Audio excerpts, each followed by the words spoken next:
The Vel-Korrath Academy of Combined Operations had 7 dining facilities, 4 beverage stations, 1 commemorative feast hall reserved for graduation ceremonies, and 1 kitchen complex that served all of them.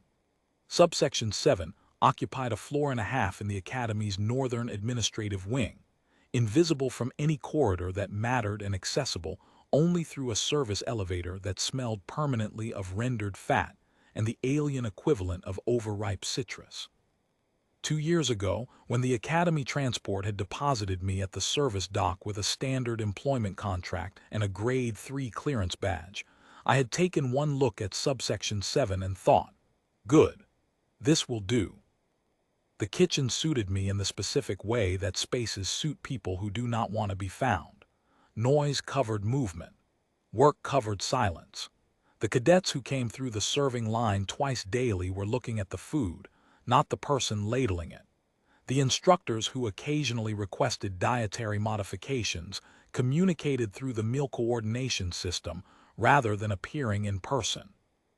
I had been working at Vel-Korrath for 2 years and 3 months, and I could count on one hand the number of senior staff who knew my name. This was not an accident. My name is Ravesh Sanda. I am 34 years old. I hold a Grade 3 food service certification and a secondary certification in inventory management, which I obtained because the Academy required a second qualification for its full-time service staff. I have no other listed qualifications. My employment record, which I reviewed once, shortly after my start date, to confirm what it said, is 3 pages long and contains nothing of interest.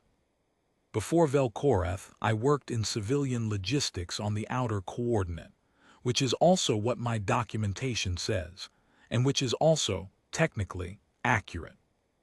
I am telling you these facts first because the story requires them. It requires you to understand precisely how unremarkable I was to Vel-Korrath, and how completely the Academy had no reason to look at me closely, and how thoroughly I had arranged my life here so that it wouldn't. The Academy ran on a visible hierarchy and an invisible one. The visible one was rank: senior instructor above assistant instructor above senior cadet above junior cadet, the whole structure transparent and deliberate, the kind of order an institution builds when it wants everyone to know their position and act accordingly. The invisible one was different. It was the hierarchy of who had done what, and when, and under what conditions, and whether the conditions had been the kind that left a permanent calibration in a person. I had been watching it from below for 2 years. You see it most clearly from below, the way you see a building structure most clearly from the basement. The cadets who had completed the hardest of the Academy's exercises moved with something the ones who hadn't yet didn't have. Not arrogance, something quieter. An adjustment in the baseline. The specific settledness of someone who has been near something genuinely large and found that they could hold their position in its presence. I recognized it. I had seen the same adjustment in other people in other settings, and you know it when you see it because it belongs to its own category regardless of what produced it. What I did not have, watching from the kitchen, was any sense that anyone in the Academy's visible hierarchy had looked at me closely enough to have an opinion about my own calibration. I was the cook. I handed food across the counter. I made the Tuesday and Thursday deliveries and signed the distribution receipts. The invisible hierarchy at Vel-Korrath did not include a category for food service staff, and I had not been present for any of the events, the visible hierarchy used to locate people within the invisible one. This suited me fine. I had been in enough settings where being clearly located in a hierarchy had consequences to have a strong preference for the alternative. My assigned station was Prep Bay 4, subsection 7. I was responsible for the afternoon service prep, and the Tuesday and Thursday delivery runs to the secondary distribution bays throughout the northern wing. The delivery runs took me through 3 corridors and required roughly 45 minutes including transit time. I had completed 89 of them before the Thursday in question. The 90th is the one I'm telling you about.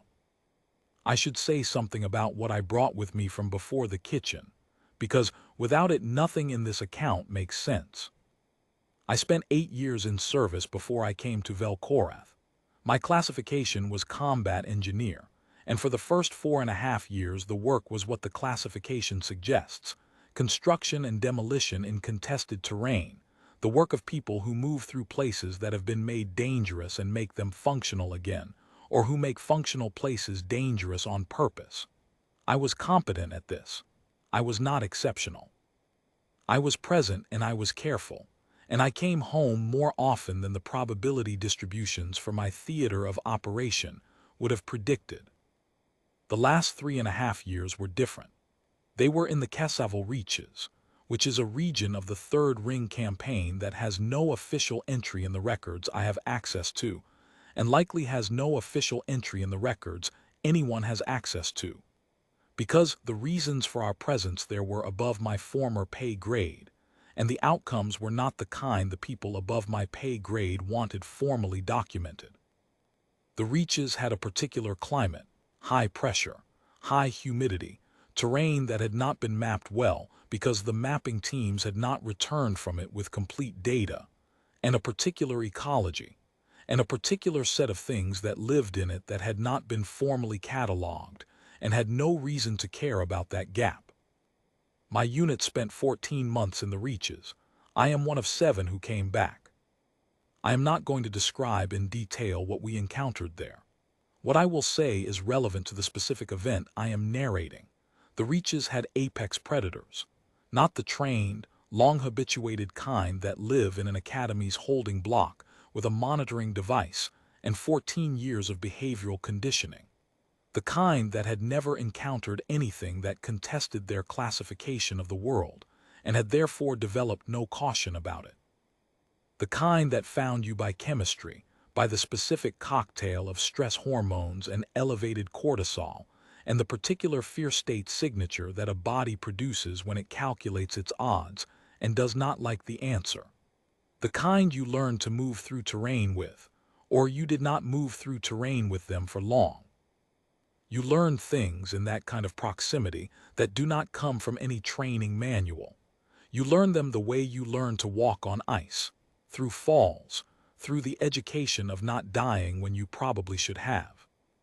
One of the things you learn is that fear has a chemistry, a specific and readable one, and that the body produces it whether you instruct it to or not, unless you find the register underneath the place below the fear response, below the risk calculation where the body reads everything and concludes nothing that announces prey state. Some people call this calm. It is not calm. Calm implies the absence of engagement. What I am describing is the opposite: heightened engagement, full read, chemistry flattened.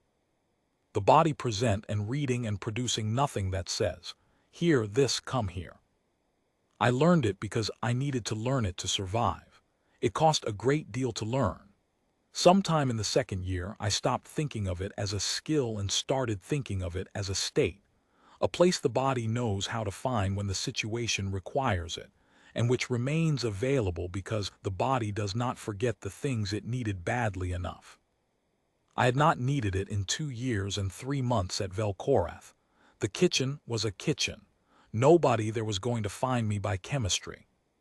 Tash was the senior prep technician on the morning shift, a Veth-Sauron, a species with 4 functional arms and a specific gift for simultaneous tasks, each limb operating with the kind of independent competence that makes a 4-armed being worth roughly 2.5 of anyone else in a high-throughput kitchen environment.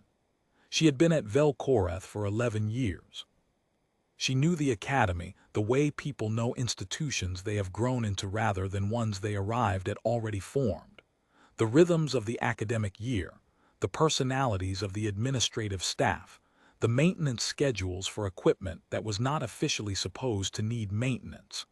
She also talked while she worked, which I had come to consider one of her most professionally useful qualities. It was Tash who explained predator familiarization week to the new batch of kitchen recruits in my first autumn at Vel-Korrath. I was not new. I had been there 4 months by that point, but I was present at the prep table, and Tash did not distinguish between an audience of 1 and an audience of 12.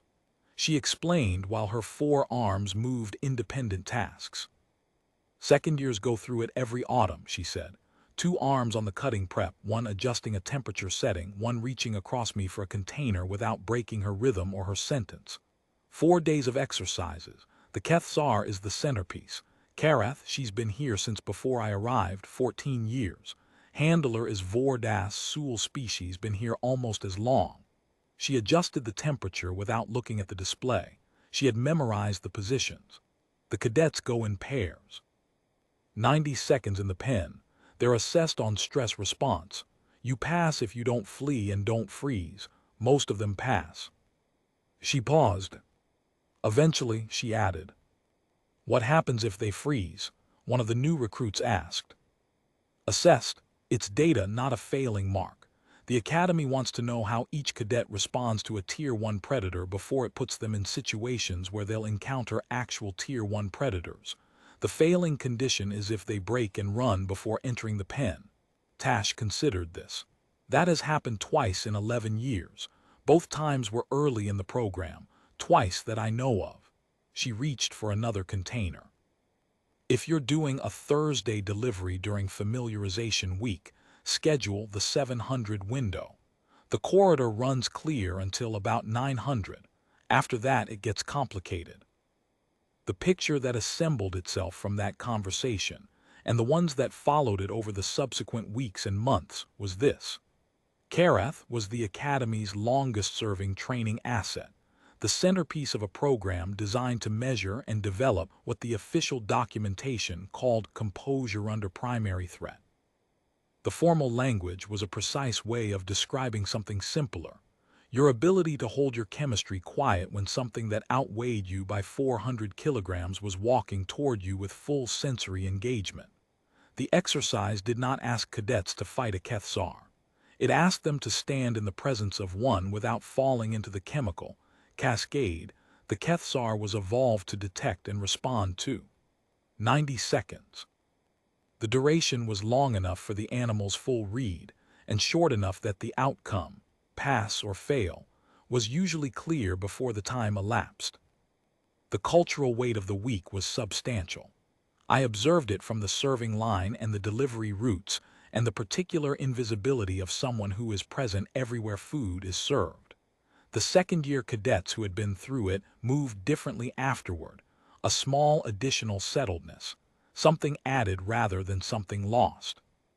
The first years who watched from the orientation observations watched them with the specific quality of wanting to appear unbothered by the thing they were clearly thinking about constantly. Even the instructors who were not involved in the exercises moved with the slight adjustment, in pace that I associated with an institution running its most significant recurring program. I read the summary file for Karath in my first week. Old practice. Read every available document about the environment you are operating in. My Grade 3 clearance gave me access to the General Training Archive, and the Kethsar summary was in the General Training Archive. Kethsar, native ecosystem, the Vel-Korrath system, high-pressure biosphere, pack-capable apex predator. Mass, approximately 400 kilograms. Height at shoulder, 2.1 meters on 4 primary locomotion limbs. Additional anatomy, 2 raking forelimbs, carried folded against the upper torso at rest, used in prey engagement. Primary sensory system, chemoreceptive, 2 facial organs covered in fine ciliate structures, capable of reading atmospheric chemical signatures at a resolution several orders of magnitude finer than most organic olfactory systems on record. The summary described the mechanism as continuous environmental sampling. The cilia cycled independently, each pass adding data to an ongoing read of everything within range. Secondary sensory, acoustic, subsonic. Visual acuity, moderate. The animal found targets primarily by chemistry. It had done this for millions of years, and 14 years of training at Vel-Korrath had not altered the fundamental mechanism. What training had done was establish protocols. Karath did not injure cadets. In 14 years, there had been no incidents of physical harm during familiarization exercises. The exercise was the approach. Kareth walking toward a cadet at controlled pace, sensors fully engaged, reading the stress chemical response that the cadet's body produced, continuing until the cadet held or until the handler redirected. Physical injury had never been necessary. It was, in a sense, not the instrument. The instrument was the approach itself, the reading, the sustained presence of a thing that found you by what you could not control producing without training. The summary noted, near its end, in a single understated line, that Kareth had never shown voluntary lateral acknowledgement toward any being smaller than itself, or of non-Kethsar classification. The behavior had been documented in the wild, exchanged between Kethsar of equal or adjacent dominant standing. Sensors lowered, cilia retracted, active read suspended. A mutual recognition that the reading was complete and the classification had been made, and the classification was not prey. It had never been observed in captivity. The note treated this as a neutral data point, which it was, in the sense that the behavior's absence simply meant no triggering condition had yet presented. I read this and filed it, and did not think about it again for roughly 2 years. The scheduling error that produced the Thursday event was simple in its mechanism and unremarkable in its origin. The cooling unit shipment for familiarization week, 17 containers of protein supplement concentrate for Kareth's post-exercise recovery diet, arrived a day late due to a transit irregularity in the inbound logistics chain. The Tuesday delivery window was missed. The rescheduled window was Thursday at 11:30. I received the change through the meal coordination system on Wednesday afternoon, checked the facility's clearance schedule for Corridor B9, found the window listed as available from 1100 to 1200, and accepted it. What the clearance schedule did not reflect, Instructor Vordas had scheduled a post-exercise transport of Kareth from the primary holding pen to the washdown bay at 11:15. The transport had been entered in the training logistics system, not the facility's clearance scheduler. The two systems did not communicate with each other, a gap in the administrative architecture that had not mattered in 14 years of familiarization week scheduling, because the standard program had never produced this specific overlap. Two accurate entries in two separate systems created a 20-minute window in Corridor B9 on Thursday afternoon that appeared clear in one system and occupied in the other. Nobody caught it. The assistant who entered the transport did not check the clearance scheduler. The coordinator who approved my delivery window did not check the training logistics system. I did not know the transport was scheduled because I had no access to the training logistics system. Vordas did not know I was coming because my delivery was logged in the meal coordination system, which he had no reason to review. I loaded my cart at 11:05. 17 containers of protein supplement concentrate in the cooling unit secured, my clearance badge, my apron, which I had worn since the 800 morning prep, and which had flour on the left sleeve and a half piece of flat bread in the left pocket from the 800 session. 40 kilograms of flat bread cut that morning for the afternoon service, and the half piece in my pocket because the schedule had not included a break, and the bread had been pocketed against the break that hadn't happened yet. I set out at 11:08, the south service corridor to the central relay, the service elevator to the north wing, the turn into Corridor B9 at 11:12 by the distribution bay clock. The corridor was standard service grade, 4 meters wide, gray composite walls, intermittent overhead strip lighting. I had been in it 89 times. I knew its specific acoustic profile, the ventilation system running slightly lower pitched than the east wing, the way sound reflected off the far wall at a particular quality, the floor composition change at the 40-meter mark where the material shifted and my cart's wheels made a different sound. I was not paying specific attention to any of these things. I was thinking about the afternoon prep schedule. I heard the monitoring device before I completed the final turn. The sound came from the far stretch of the corridor, faint, higher register than the idle tone, faster in its cycle. I knew the idle tone from 2 years of proximity, the low, slow cycling it ran at when Cadet was at rest and the corridor walls were between us. This was not the idle tone. This was the active read cycle, the processing signature of a system receiving continuous chemical data and working it in real time. And under it, barely present, more pressure in the air than sound, the subsonic percussion of an alert Kethzar. I had heard this through the outer wall of holding block 9 twice in 89 passes. Without the wall between us, at roughly 15 meters and closing, it registered clearly. I stopped before completing the turn. My hand was still on the cart. Old practice.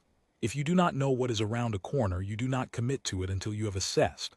I had paused at enough corners in my life that the pause had become reflexive, the way many things from that period had become reflexive. I held position and assessed.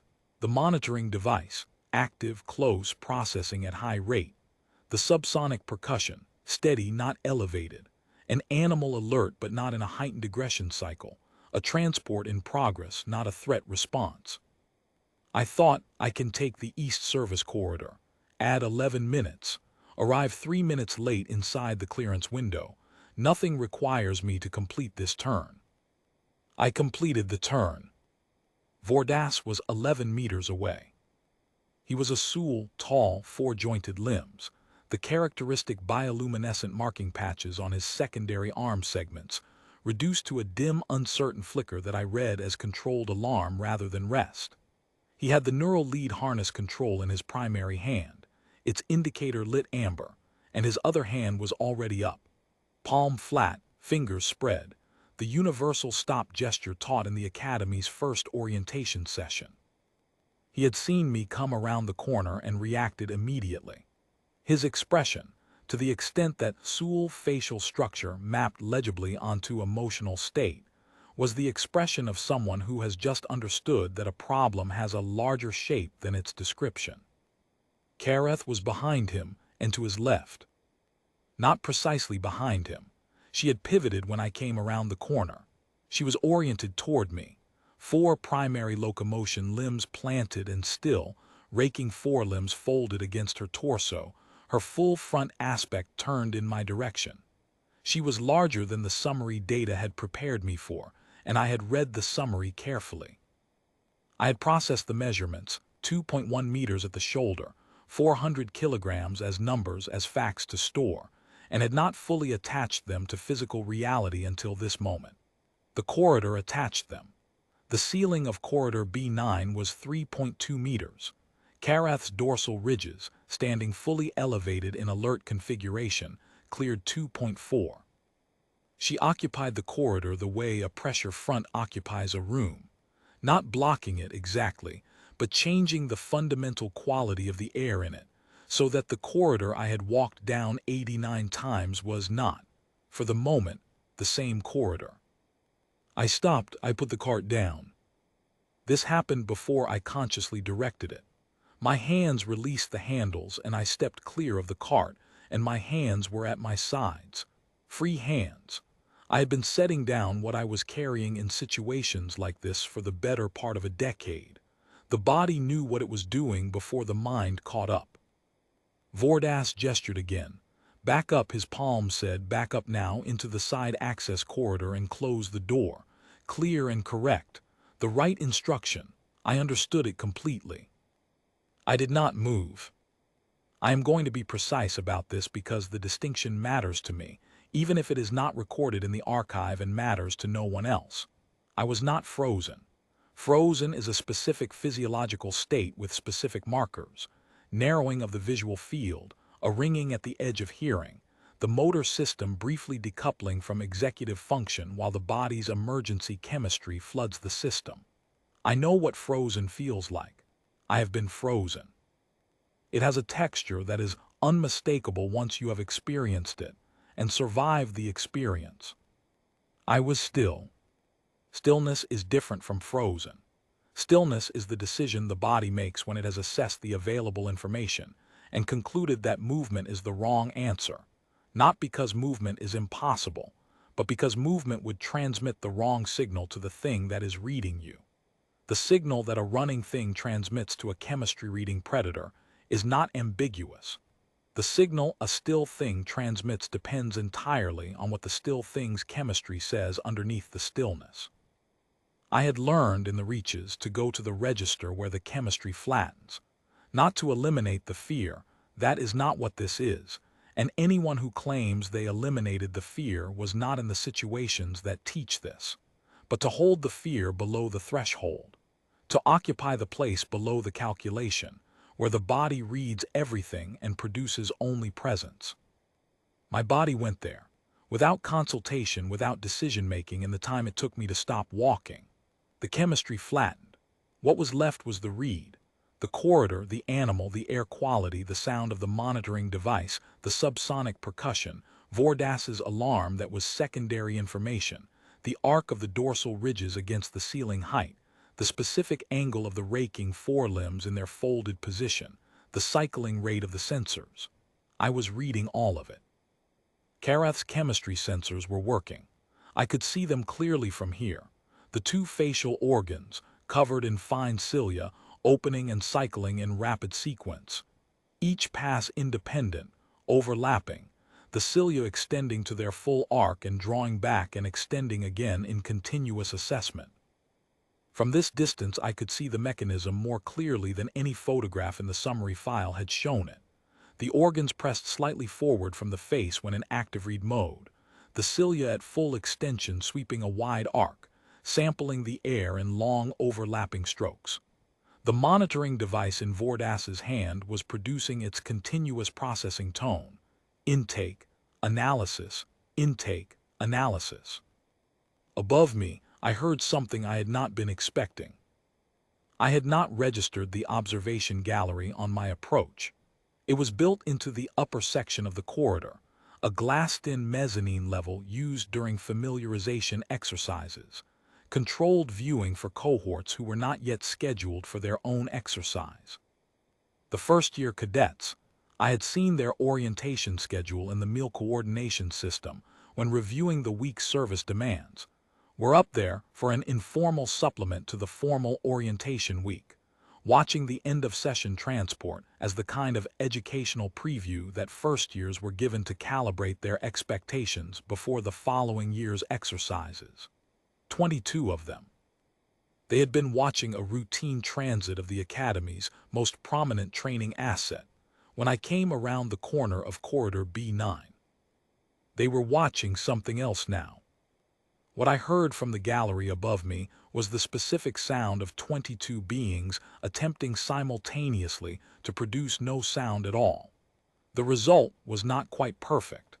I noted it at the periphery of my attention and kept the center of my attention where it needed to be. Vel-Korrath took one step toward me. Vordas tightened the neural lead. Vel-Korrath's rear haunches registered the pressure, a fractional weight shift, a brief acknowledgement. Then she continued. The step was slow and deliberate, the movement of something that has decided it is not in a hurry and is not performing patience for an audience but simply operating at the pace that the moment requires.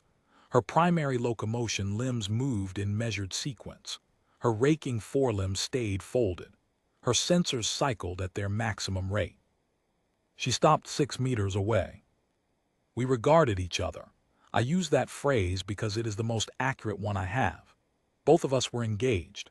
Both of us were reading. I was reading her the way the reaches had taught me to read things that could kill me. Posture, weight distribution, the angle of the sensor organs, the rate of their cycle, the quality of the subsonic percussion that I could still feel in the air. She was reading me through chemistry, through the continuous sampling of the atmospheric data my presence was producing.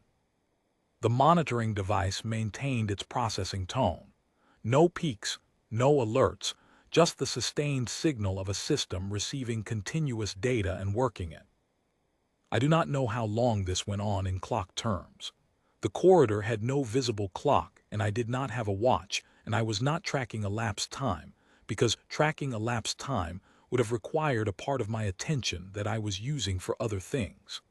What I know is that it was long enough for Vordas to decide twice not to intervene, and then decide a third time not to intervene. I could see him making these decisions. Each time, his posture shifted slightly toward the lead control and then settled back. He was a professional, and the professional in him understood that any action he took would introduce a new variable into a situation that was currently stable, and that introducing new variables into a stable situation is the wrong move when the stability is doing the work you need done. Vel-Korrath did not come closer during this period. She had stopped at 6 meters and she stayed at 6 meters, which I also recognized as a considered position, close enough for high-resolution chemical read, far enough that the posture did not read as a committed approach. She was reading. She was thorough. She was taking the time the thoroughness required. In the gallery above me, the 22 first-year cadets were also still. They had come to watch a routine transport. They were watching something that did not have a name in the orientation materials they had been issued, and to their credit, they were watching it with the attention it deserved. I was aware of them the way I was aware of the ventilation system, as part of the environment present, not requiring direct engagement. The monitoring device ran its processing tone without interruption. I found, over the course of that standoff, that I had unconsciously learned to read its cycle in the 2.5 years of passing by holding Block 9. The specific variations in rhythm that corresponded to high-density chemical input versus lower density. The way the cycling rate shifted when the system was processing something novel versus something it had reference data for. What the device was producing now was a cycle I had not heard before, not high urgency, not alarmed but sustained and deep. The sound of a system that had received an input with no reference data and was working it thoroughly without resolution. Vel-Korrath was receiving the same input and working it the same way. They were, in a sense, in the same position. I have been asked since what I was thinking during those moments. The honest answer is that I was not thinking in the narrative sense. I was aware of specific things: the temperature of the corridor, the sound of the ventilation system at its particular lower pitch, the weight of the apron against my hips, the texture of the composite floor through the soles of my work shoes. The reading state does not produce narrative. It produces presence. Everything incoming. Nothing going out that should not go out. Vel-Korrath's sensors slowed. The change was subtle, not a stop, but a deceleration in the cycling rate. The rapid independent sequence eased into a slower, more deliberate pass, one organ completing its full arc before the other began, rather than both running their overlapping simultaneous read. The monitoring device's tone shifted with it, the fast processing cycle settling into a steadier rhythm. Then her sensors dropped. Slowly, the organs drew back from their extended position, the cilia retracting, the angle shifting downward until they sat at a resting position below her chin height, the cilia compressed. The full active read mechanism, which had been deployed at maximum since the moment I came around the corner, folded. In Vordas's hand, the monitoring device produced a tone that was not in its standard catalog of outputs. A single sustained note, low register, steady. Not the cycling process tone, not the idle tone.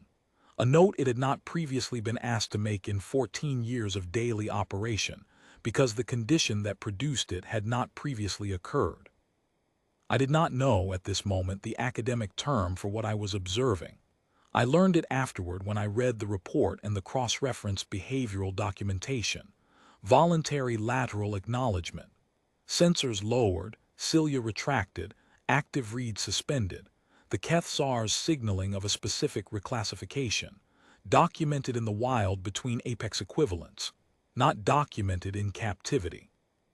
I did not need the academic term.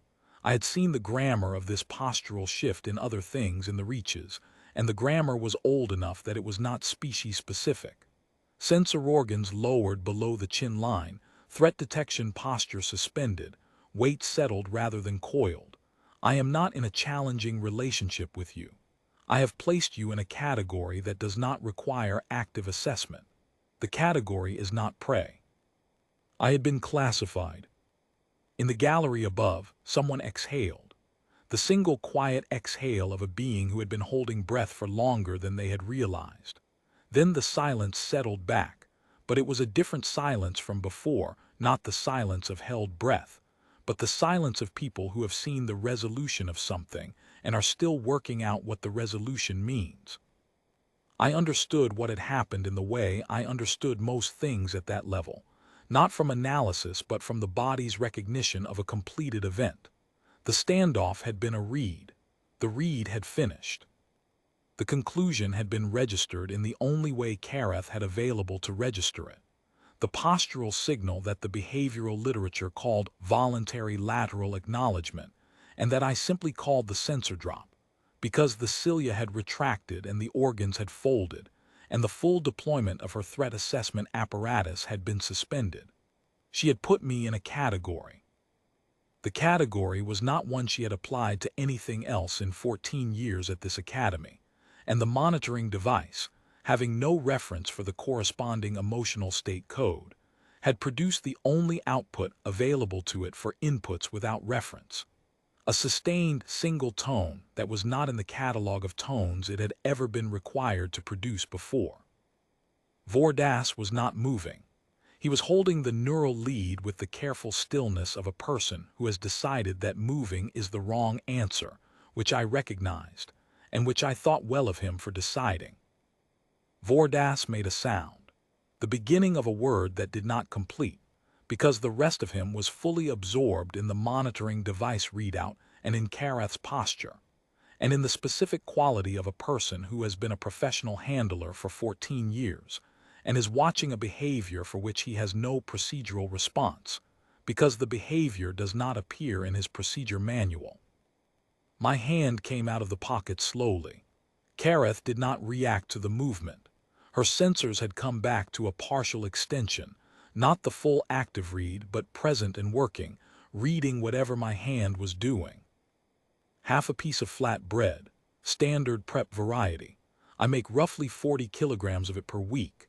This particular piece had been cut at 800 and pocketed for a break that had not happened. It was not a planned offering.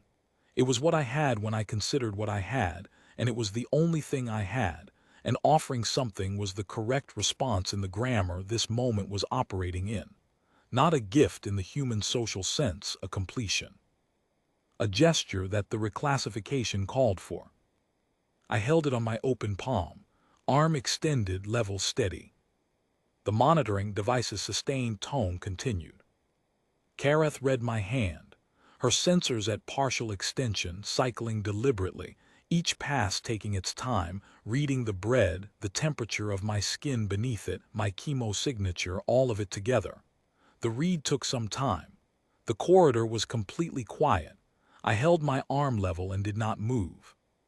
She stepped forward, 3 steps. Primary locomotion only, the raking forelimbs still folded. Slow and deliberate, the movement of something that has decided this is not a threatening approach and is signaling that clearly through the pace of it. Her head came down as she closed the distance. The sensors extending slightly for the close-range read, the cilia moving in short, careful arcs. At 2 meters, her head was level with my extended hand.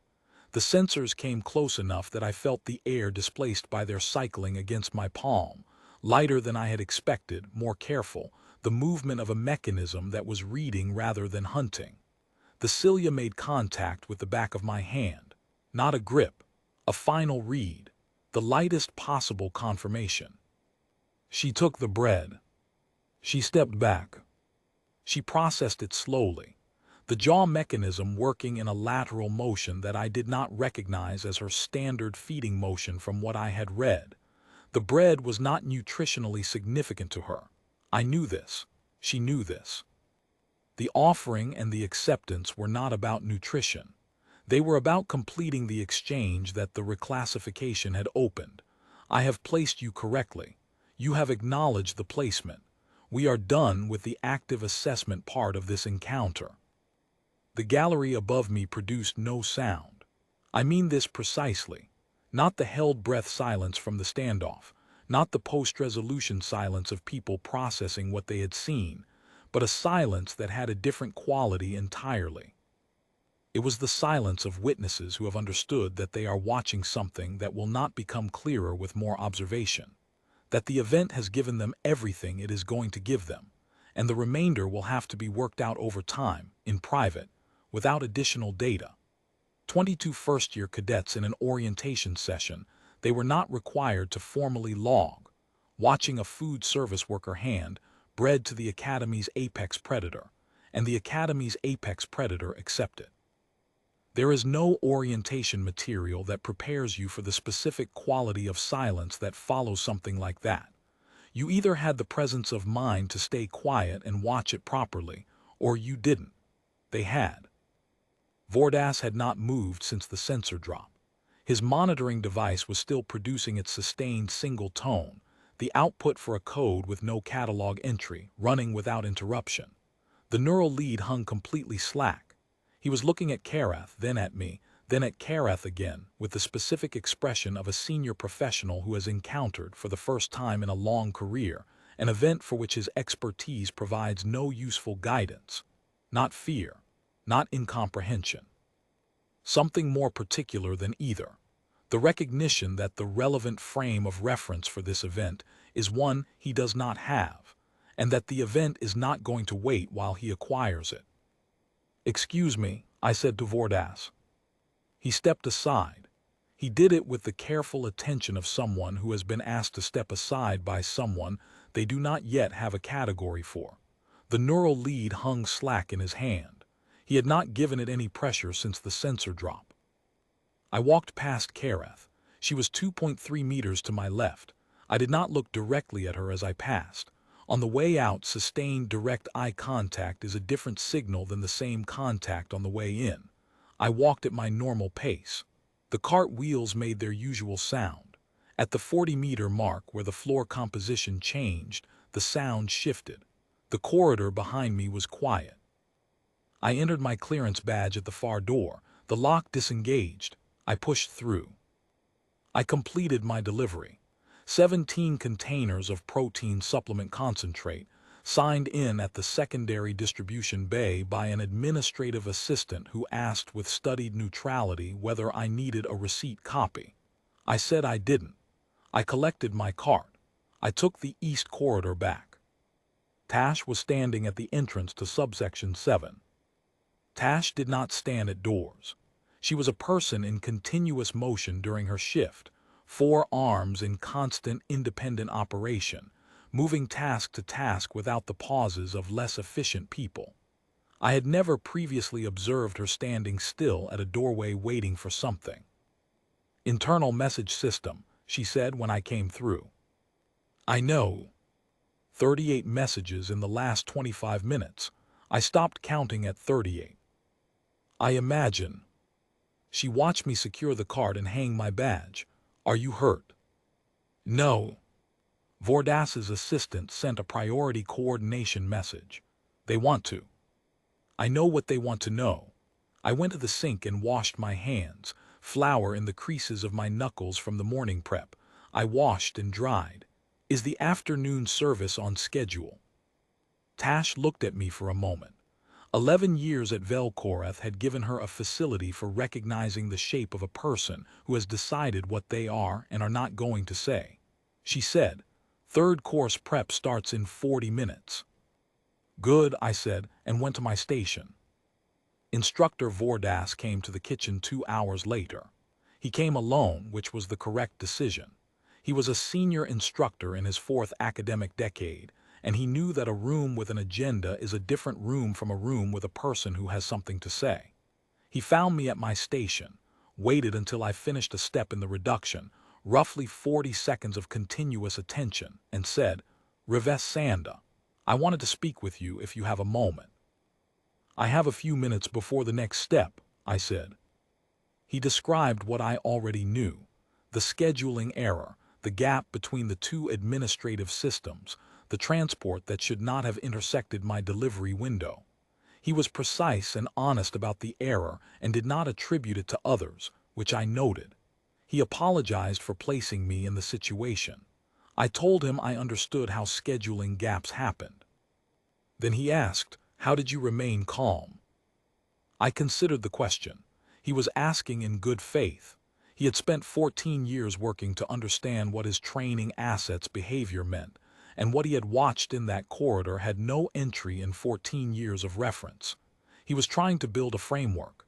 "I've been near animals before," I said. "The kind that find you by chemistry." He waited. He was practiced at waiting. "You learn how to hold your chemistry," I said, "if you're near them long enough." "Where were you near them?" "A service posting," I said. "Logistics support, a long time ago." He wrote something on his data pad. Then he said, carefully, "In 14 years with Korrath, I have never observed voluntary lateral acknowledgement directed at any non-Cathsar. Not once. The monitoring data from today shows a sustained low-register acknowledgement tone that the device has never produced in my 14 years of handling her." He paused. "That classification, the one she applied to you, is reserved, in the behavioral documentation, for Cathsar of equivalent or adjacent apex standing. The chemistry that would trigger it would have to read to her as the signature of another apex predator." He looked at me. "Her read of you produced that trigger." "I don't know what she detected," I said, which was true. "But you had been near things that made that detection relevant," he said. "Things that read fear chemistry, things you had to learn to suppress your response to." "Yes," I said. He wrote something else. He was quiet for a moment. "The monitoring data," he said eventually, "will be in the archive. I want you to know that I intend to document this accurately and completely. The record will show what happened. It won't show why because I don't have why." He looked at the data pad. Then he said, with the tone of someone who has been holding a professional question and has decided to ask it, "In 8 years of running familiarization exercises, I have seen very composed cadets. Cadets who were exceptional at this. The best of them produced small but detectable fear chemistry spikes on initial contact with Korrath, diminished as the exercise progressed but present throughout." He paused. "The device's atmospheric sampling recorded your chemo signature from initial visual contact through your departure from the corridor. There was no fear chemistry spike. There was no fear chemistry at all. Nothing that Korrath's read system would have flagged as prey state at any point." He looked up. "I do not know what to do with that information. I'm not sure the field has a place to put it." "The archive has a category for that," I said. He looked at me. "Unresolved," I said. He held the look for a moment. Then something shifted in it, not quite a smile, but adjacent. The specific expression of a person who recognizes that they have been told something true and something useful, and that both of those things are contained in a single word. He closed his data pad. "Thank you for your time," he said. "You know where I work," I said, and went back to the reduction. He did not follow up. I think he concluded that the follow-up would not produce a clean explanatory framework that fit inside existing training methodology, and that the clean framework was what he would have needed to make the follow-up useful. Some questions do not have answers in the forms available for filing answers. The behavioral anomaly report was filed in the training archive 6 days later, designated Report 7 Korrath, category undefined. I read it when it appeared, because my Grade 3 clearance covered the general training archive, and the habit of reading documents that concern me is not one I have managed to lose. Vordas had written it with precision and without embellishment. The scheduling error, the entry into corridor B9, the behavioral events in exact sequence. He cross-referenced the monitoring data as Exhibit A.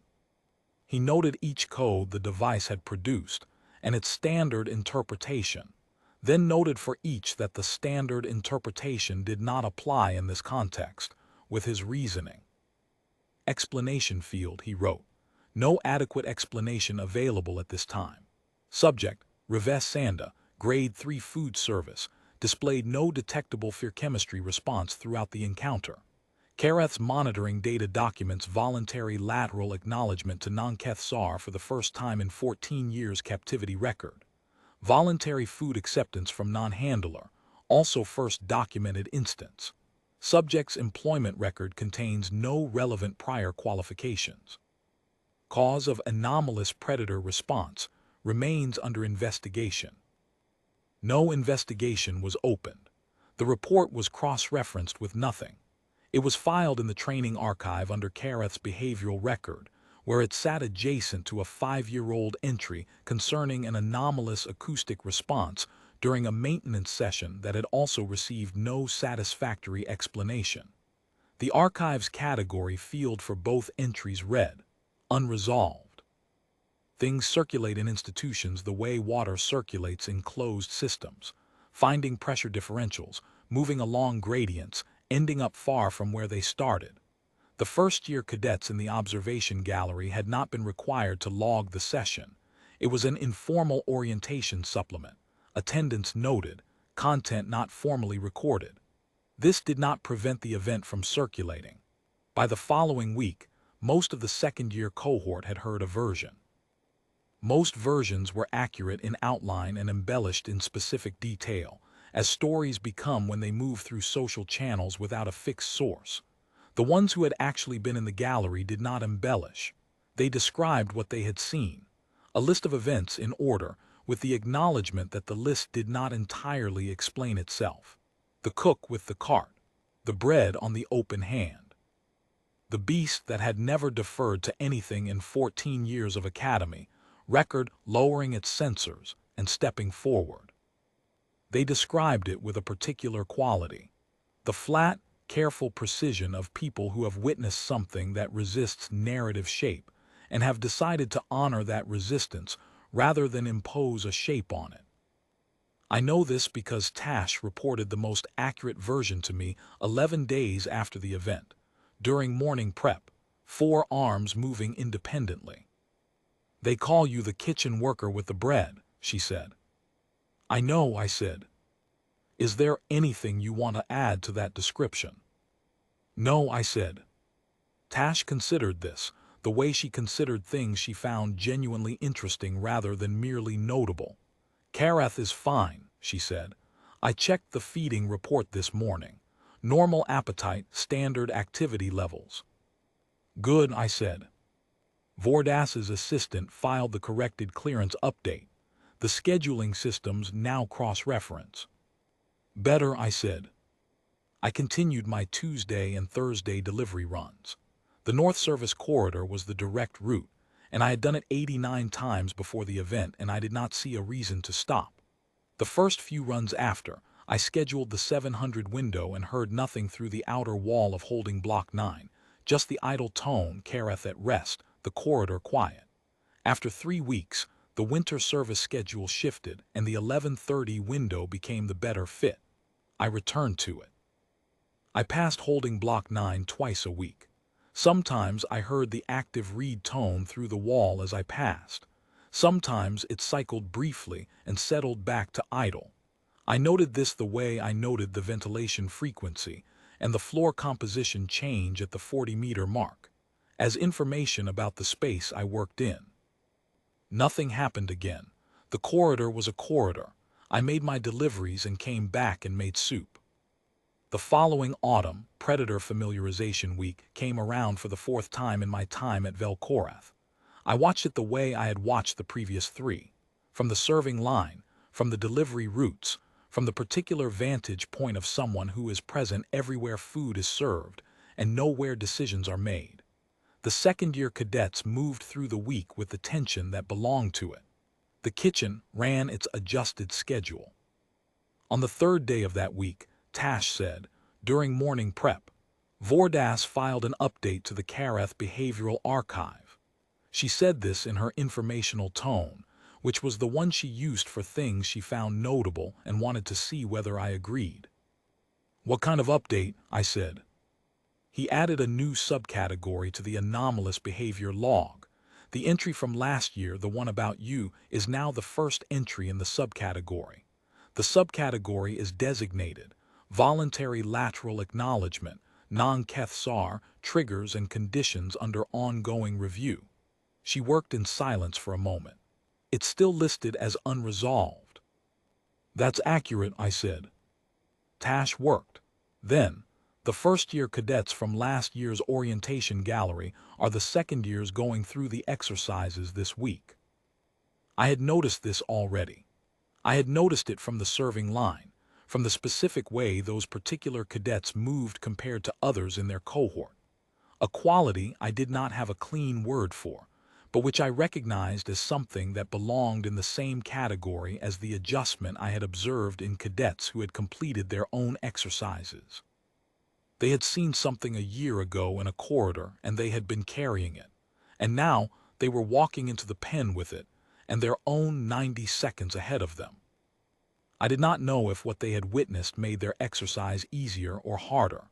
I thought it probably made it different, more specific, less abstract, more grounded in an actual event they had personally observed. The beast that had lowered its sensors for the kitchen worker with the bread was the same beast they were going to stand in front of. That was a piece of information the standard orientation did not provide. Whether it was helpful information was a question each of them would answer for themselves. In the pen, in 90 seconds, when the monitoring device was running its read, and there was nothing between them and Vel-Korrath except the air, and whatever their bodies chose to produce in it. I hoped it was useful to them. I had no way of knowing. Not in the way you think about things you want to resolve. I do not have the information to resolve it, and resolution is probably the wrong response to it regardless. More the way you think about an accurate observation that you cannot fully articulate. She read my chemo signature and found something that her biology and her 14 years of training had only ever produced one response to. The behavior reserved for a being she classified as apex equivalent. An acknowledgement that what she was reading was not below her in the hierarchy she operated within. I know what the reaches put into my chemistry over 14 months.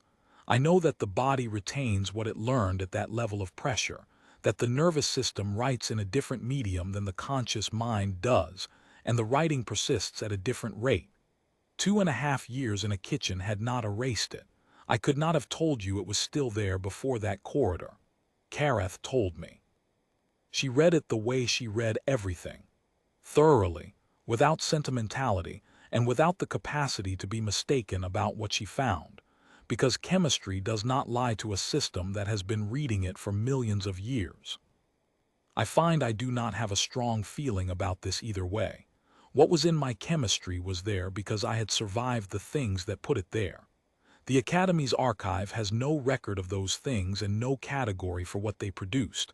Neither does Vel-Korrath's behavioral file. The category in the report is undefined.